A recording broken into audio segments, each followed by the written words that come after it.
Hola clase, soy Miss Carreto y hoy estaremos aprendiendo sobre el punto de vista de una historia. ¿Quién está contando la historia? Hoy entenderás cómo puedes saber quién está contando la historia. Si uno de los personajes es quien cuenta la historia, entonces está escrito en primera persona.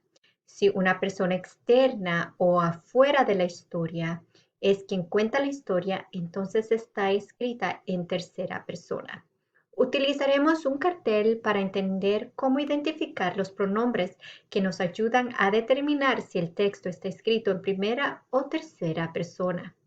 Leeremos un texto y circularemos las pistas que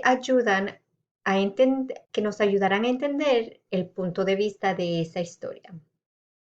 Mientras leemos juntos, te preguntarás, ¿qué pista me dice que sí es primera persona? ¿Qué pista me dice que sí es tercera persona? El cartel que veremos hoy es punto de vista. El punto de vista de una persona es el modo en que ve las cosas que suceden. Las personas tienen puntos de vista diferentes.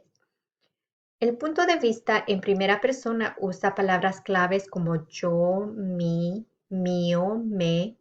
El punto de vista en tercera persona usa palabras claves como él, ella, ellos, ellas.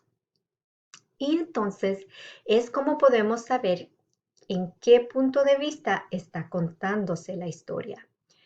Antes de leer la historia, quiero que tengas los materiales listos. Los materiales de hoy será la historia del zapatero y los duendes, que está aquí, un papel o libreta de artes de lenguaje y lápiz. Si no puedes imprimir este organizador gráfico, entonces tienes la oportunidad de dibujarlo. Haz la tabla de esta manera, escribiendo los títulos, la historia del zapatero y los duendes en medio, poniendo el subtítulo de la tabla, evidencia.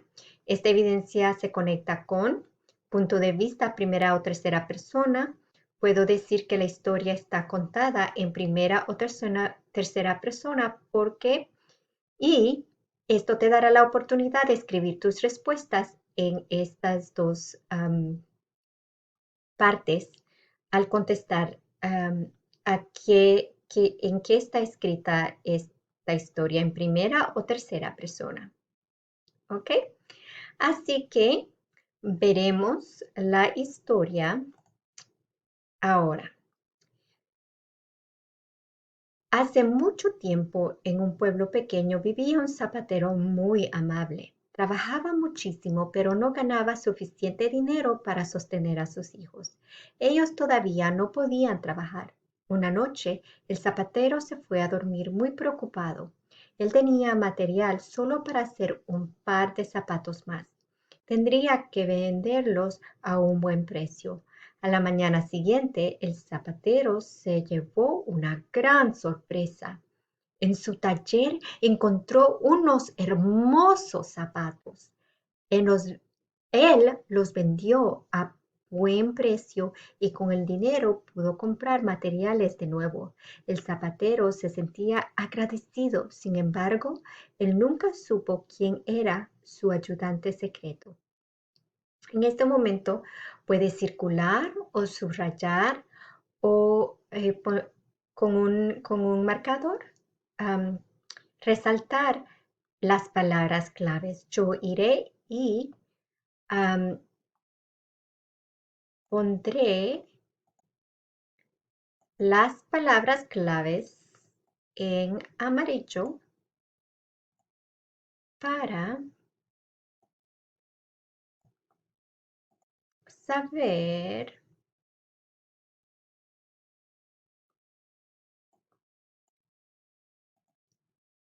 quién está hablando y en qué punto de vista estamos viendo esta historia. Entonces, am, La evidencia. Esta evidencia se conecta con. Entonces, mi evidencia es esta misma. ¿Ok? Yo escribí algunos de mis evidencias aquí. El zapatero se fue a dormir.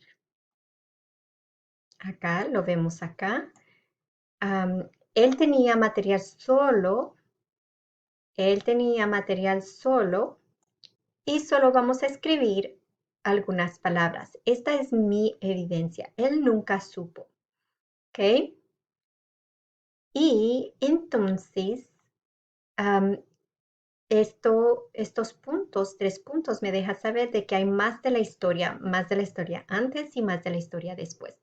Pero esta es donde yo encuentro mi evidencia y es la que la escribí. El zapatero se fue a dormir. Él tenía material solo para. Él nunca supo.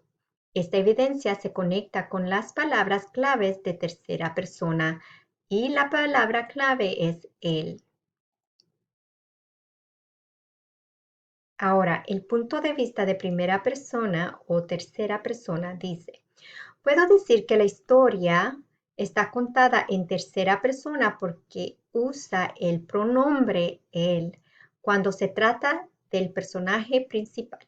Esto quiere decir que un narrador afuera de la historia está contando la historia del zapatero. Entonces, el punto de vista en que esta historia está contada es en tercera persona. Y mi respuesta es acá. Yo escribí que la historia del zapatero y los duendes está escrita en tercera persona. Así que es tu oportunidad de ir y buscar más evidencia en la historia que deje saber que es en tercera persona que esta historia está siendo contada. Buena suerte y nos vemos en la próxima lección.